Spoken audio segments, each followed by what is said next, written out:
Gold, trusted gold buyers. మీరు తాకట్టు పెట్టిన బంగారాన్ని విడిపించి ఈ రోజు ఉన్న మార్కెట్ ధరకు కొనబడను.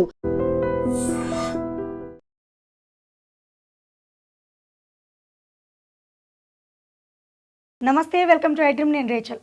ఈ మధ్య జాతీయ గణాంకాలు చూస్తే మన భారతీయులే ఎక్కువగా అప్పు చేస్తున్నట్లుగా తేలింది. మరి ఎందుకు ఇంత అప్పు చేస్తున్నారు? భవిష్యత్తు ఏమవుతుంది? ఎస్, ఇలాంటి సందేహాలను ఇవాళ డిస్కస్ చేసుకుందాము. మరి డౌట్స్ని క్లారిఫై చేయడానికి ఇవాళ స్టూడియోలో మనతో పాటు ఉన్నారు ప్రముఖ అనలిస్ట్ మందడి కృష్ణారెడ్డి గారు మనతో పాటు ఉన్నారు. వారితో మాట్లాడదాం. నమస్కారం సార్. నమస్తే అమ్మ. ఎస్, మన భారతీయులు ఇంత ఎక్కువ సంఖ్యలో అప్పు చేయడానికి కారణం ఏంటి? అసలు మన భారతీయులు ఇంత అగ్రస్థానంలో ఉన్నారని గణాంకాలు చెప్పగానే ఒక్కసారిగా విస్మయానికి గురవ్వాల్సినటువంటి పరిస్థితి వచ్చింది. ఎటు వెళ్తుంది భవిష్యత్? అసలు మొన్న జాతీయ గణాంకాలు విడుదలయ్యేదాకా ఎవరు అనుకోలేదు ఇంత పెద్ద మొత్తంలో అప్పులు జరుగుతున్నాయని. అప్పులు చేయడం తప్పేం కాదు. అప్పులు దేనికోసం అంటే ఏదైనా ఆస్తిని కూడబెట్టడానికి కానీ, ఏదైనా దాని నుంచి తిరిగి కొంత ఫలితం వచ్చేటువంటి దాంట్లో మనం పెట్టుబడులు పెట్టడం కోసం అప్పులు చేస్తే అది ఖచ్చితంగా మనకు స్థిరాస్తిలాగనో లేక ఫలితం వచ్చేటువంటి దాంట్లో మనం పెట్టుబడి పెట్టినట్టుగా అవుతుంది. కానీ పెట్టుబడుల రూపంలో చేస్తున్నటువంటి అప్పుల కన్నా పర్సనల్ అప్పులు అంటే జాలీగా తిరగడానికో, సొంత ఖర్చుల కోసమో, విలాసాలకు, వినోదాలకి, సంతోషాలకు ఖర్చు పెట్టేటువంటి కోసం అప్పు చేస్తున్నానని చెబితే విస్మయం చెందాల్సిన పరిస్థితి ఏర్పడుతుంది. మొత్తం అప్పు మన జీడిపి లోపల 40.8%, దాదాపుగా అంటే 50% దగ్గరగా మనం జీడిపి అంటే మనకు వచ్చే మొత్తం టోటల్ సంపద, దేశ సంపద లోపల సుమారుగా 40.8% అప్పులే వ్యక్తిగతంగా చేసినటువంటి అప్పులు ఉన్నాయని చెప్తే విస్మయం చెందాల్సిన పరిస్థితి ఏర్పడుతుంది. రెండవది, 176 లక్షల కోట్ల రూపాయలు భారతీయులు అప్పులు చేసినట్టుగా తెలుస్తోంది. ఈ 176 లక్షల కోట్లు 176 లక్షల కోట్ల అప్పు చేస్తున్నప్పుడు దీంట్లో 56% పర్సనల్ కోసమే, అంటే తమ సొంత ఖర్చుల కోసం, విలాసాలకి, విందులకి, సంతోషాలకి తన కోసం తను పెట్టుకున్నటువంటి ఖర్చులే 56% ఉన్నాయి. అంటే మిగిలినటువంటిది మాత్రమే ఏదైనా ఒక బంగారం కొనడానికో, ఒక ఆస్తి కొనడానికో, ఒక ఎసెట్ ఏదైనా తయారు చేసుకోవడానికో చేసినటువంటి అప్పు తప్ప మిగిలినది మొత్తం కూడా తన సొంతం కోసం చేసినటువంటి అప్పులే. సొంతం కోసం అంటే ఇక తిరిగి దాని నుంచి ₹1 కూడా రాదు తిరిగి.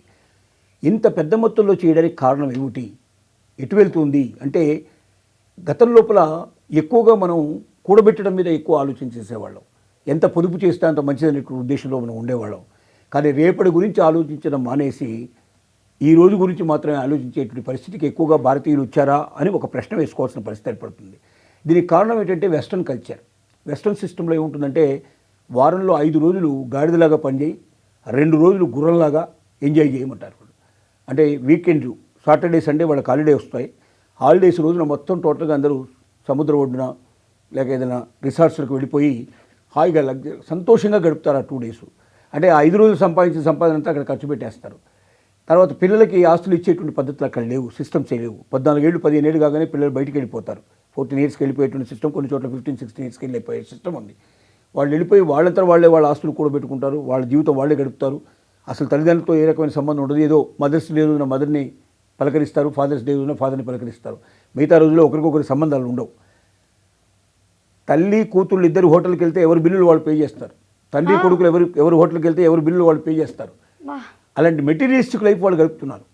ఒక రకంగా భారతీయులు కూడా అటువైపు ప్రయాణం చేస్తున్నారనే భయం కలిగేటువంటి పరిస్థితి ఏర్పడింది. కారణం ఏంటంటే 56%, 176 లక్షల కోట్లలో 56% అంటే దాదాపుగా 80-90 లక్షల కోట్లు తమ సొంత అవసరాల కోసం, సొంత ఆలోచనల కోసం, సొంత సంతోషాల కోసం, విలాసాల కోసం, విందుల కోసం ఖర్చు పెట్టారంటే భరించరాని పరిస్థితి ఏర్పడుతుంది. అంటే ఇది చాలా క్షమించరాని నేరం ఒక రకంగా చెప్పాలంటే. సార్, ఇక్కడ మరి మనం మాట్లాడుకోవాల్సింది ఏంటంటే, మరి వీళ్ళకి అప్పు ఎలా పడుతుంది? బ్యాంకులు ఎలా ఇస్తున్నాయి?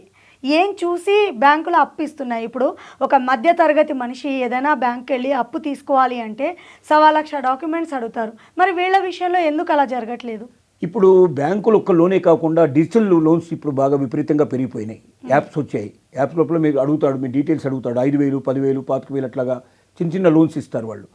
ఆ లోన్ మీరు కట్టకపోతే మీ మొత్తం సంబంధించినటువంటి టోటల్ సోషల్ మీడియా అంతా వాళ్ళ చేతిలోకి వెళ్ళిపోతుంది.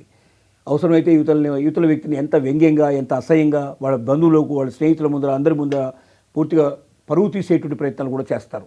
ఇలా చాలామంది యాప్లలో లోన్ తీసుకొని ఆత్మహత్యలు చేసుకున్న వాళ్ళు కూడా ఉన్నారు. ఎస్.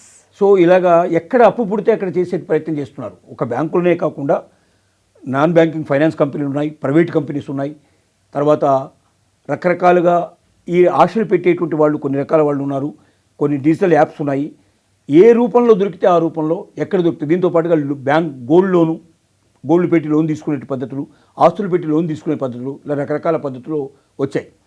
ఎక్కువగా బ్యాంకులు వీటిని ప్రోత్సహిస్తున్నాయి. ఎందుకు ప్రోత్సహిస్తున్నాయంటే ఇప్పుడు బ్యాంకు లోన్ ఉందనుకోండి, విపరీతంగా బ్యాంకు లోన్ కోసం ఎక్కువగా ఆశపడే వాళ్ళు ఉన్నారు. బ్యాంక్ మరి ఎప్పుడైతే గోల్డ్ లోన్ తీసుకున్నారో బ్యాంకు లోపల గోల్డ్ పెట్టి తీసుకుంటారు కాబట్టి బ్యాంక్కి ఏ రకమైన ఇబ్బంది లేదు. ఒకవేళ వీళ్ళు ఇన్ టైంలో డబ్బులు కట్టకపోతే ఆటోమేటిక్గా వేలం వేసేస్తారు, దాని వాళ్ళ డబ్బులు వాళ్ళు తీసేసుకుంటారు. అలాగా ఆస్తులు ఏదైనా పెట్టి తీసుకుంటే వాళ్ళకి ఇబ్బంది లేదు. ఏమీ లేకుండా డబ్బులు ఇవ్వడమే కష్టంతో కూడుకున్న పని. దానికి అలా ఎలా ఇస్తున్నారు మరి బ్యాంకర్స్? డిజిటల్ యాప్స్ ఇస్తున్నారు. వాళ్ళు ఎవరు ఇవ్వడం లేదు, డిజిటల్ యాప్స్ ఇస్తున్నాయి. అట్లాంటివి డిజిటల్ యాప్స్ విపరీతంగా వేలలో పుట్టుకొచ్చాయి. ఒక్కొక్కరి దగ్గర 5,000 చొప్పున తీసుకున్నా కూడా ఎంతమంది దగ్గర తీసుకోవడానికి అంతమందికి అవకాశాలు కల్పిస్తున్నాయి. వాళ్ళు వసూలు చేసుకోగలిగారు, వసూలు చేస్తున్నారు. లేదా కిడ్నీలు కూడా అమ్మేసి చివరికి డబ్బు సంపాదించే పరిస్థితిలో కూడా తీసుకొస్తున్నారు. అంటే వాళ్ళే వీళ్ళని ఎత్తుకుపోయి కిడ్నీ తీసేసుకొని వీళ్ళని పంపించేటువంటి కూడా కొంతమంది ఈ యాప్స్ వాళ్ళు తయారైపోయినారు. అంటే ఇంత భయంకరంగా ఉంది అప్పు చేసిన తర్వాత పరిస్థితి తెలిసి కూడా చాలామంది అప్పుల మునిగడానికి ప్రయత్నం చేస్తున్నారు. అప్పు ఎప్పటికైనా ముప్పే.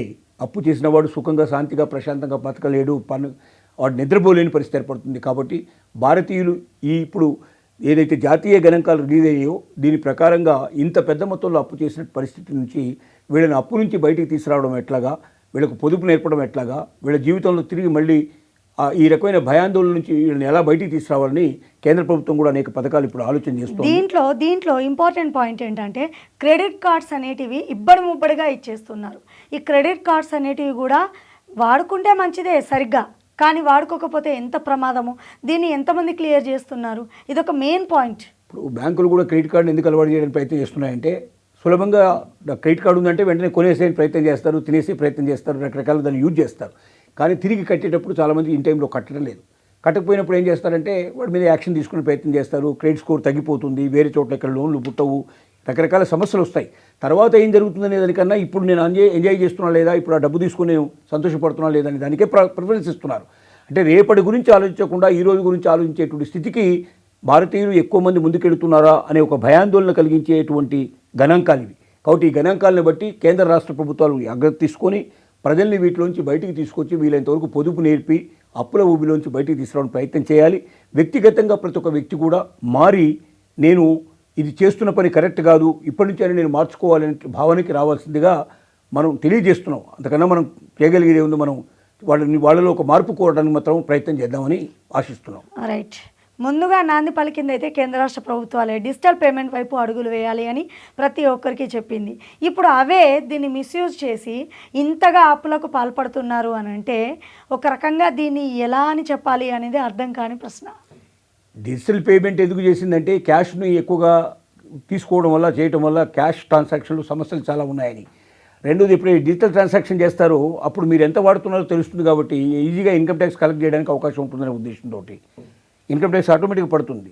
కర్ణాటకలో ఆ మధ్య ఏం చేశారంటే మొత్తం ఎంతమంది అయితే ట్రేడర్స్ ఉన్నారో చిన్న చిన్న పళ్ళ వ్యాపారుల దగ్గర నుంచి మొదలు పెడితే టీ షాప్ వాడి దగ్గర నుంచి ప్రతి ఒక్కరికి నోటీసులు పంపించారు. మొత్తం మీ దగ్గర డిజిటల్ పేమెంట్లో 5 లక్షలు 10 లక్షలు 25 లక్షలు ఈ నెలలో మీరు టర్న్ ఓవర్ చేశారు, దీని మీద సేల్స్ ట్యాక్స్ కట్టారా, దీని మీద మీరు ఇన్కమ్ ట్యాక్స్ కట్టారా, మొత్తం వివరాలన్నీ అడిగారు. అలాగే విడివిడిగా ఎవరైతే చేశారో నువ్వు 3 లక్షలు దాటిన ప్రతి ఒక్కరికి నోటీసు పంపించేశారు. మీ మొత్తం టర్న్ ఓవర్ మీ జీవితంలో మీరు ఈ నెలలో ఖర్చు పెట్టింది 3 లక్షల పైన ఉంది, దీనికి మీరు ఇన్కమ్ ట్యాక్స్ పే చేశారా, డీటెయిల్స్ అన్ని ఇచ్చారని అడిగారు. దీంతో దాదాపు 4 రోజుల పాటు సమ్మె చేసేసి అక్కడ డిజిటల్ పేమెంట్స్ పూర్తిగా ఆగిపోయినాయి, మళ్ళీ మెల్లగెల్ల అలగొట్టయినాయి. ఇది దేశమంతా వచ్చే ప్రమాదం కూడా ఉంది. కాబట్టి డిజిటల్ పేమెంటే కదా, నా ఇష్టం వచ్చినట్టుగా దేనికి పడితే వాడికి వాడేస్తాను అనుకుంటే నీ టర్న్ ఓవర్ 3 లక్షల రూపాయల కన్నా నువ్వు ఎక్కువగా వాడినట్టయితే ఆ నెలలో ఆటోమేటిక్గా నువ్వు ఇన్కమ్ ట్యాక్స్ పే చేస్తున్న పరిస్థితి ఏర్పడుతుంది. సంవత్సరంలో ఒక సంవత్సరానికి 3 లక్షల రూపాయలు మాత్రమే మనకు పరిమితి ఉంది. 3 లక్షలు దాటిన ప్రతి ఒక్క వ్యక్తి కంపల్సరీగా ఇన్కమ్ ట్యాక్స్ కట్టాల్సి వస్తుంది. అలాగే ప్రతి ట్రేడరు సేల్స్ ట్యాక్స్ పే చేయాల్సిన పరిస్థితి ఏర్పడుతుంది. అంటే డిజిటల్ అని ఎందుకు డిజిటల్ పేమెంట్ను గవర్నమెంట్ ఎంకరేజ్ చేసిందంటే దీనికోసమే. కానీ దీన్ని మిస్యూజ్ చేసేవాళ్ళు చాలామంది. దీనివల్ల భారతీయులే ఎక్కువ సంఖ్యలో అప్పు తీసుకున్నారు అన్న ఒక అప్రతిష్ట మన భారతదేశానికి వస్తుంది. ఎస్, ఎప్పుడైనా కూడా ఒక టెక్నాలజీ వచ్చింది అని అంటే అది మంచి కోసమే. డిజిటల్ పేమెంట్స్ అనేది సరైన మార్గంలో మనం కనుక యూజ్ చేస్తే అది మన దేశానికి మంచిది, మనకు కూడా ఎంతో ఆర్థిక భరోసానిస్తుంది. దాన్ని మిస్యూజ్ చేయడం వల్ల ఎన్నో అనార్థాలకి మనమే కారకులవుతున్నాము. సో మనవంతు బాధ్యతగా మనము డిజిటల్ పేమెంట్ విషయంలో అప్రమత్తంగా ఉండాలి. అండ్ చాలామందికి డిజిటల్ పేమెంట్ విషయంలో అవగాహన లేక, కొంతమంది తెలిసి తెలియక ఏదైనా నొక్కేస్తే సైబర్ నేరగాళ్ళ బారిన కూడా పడి ఎంతోమంది మోసపోతున్నటువంటి ఈ తరుణంలో జాగ్రత్తగా ఉండాల్సిన బాధ్యత మనందరిపైన ఉంది. మరో చక్కని టాపిక్తో మళ్ళీ మీ ముందు ఉంటాను. నమస్తే.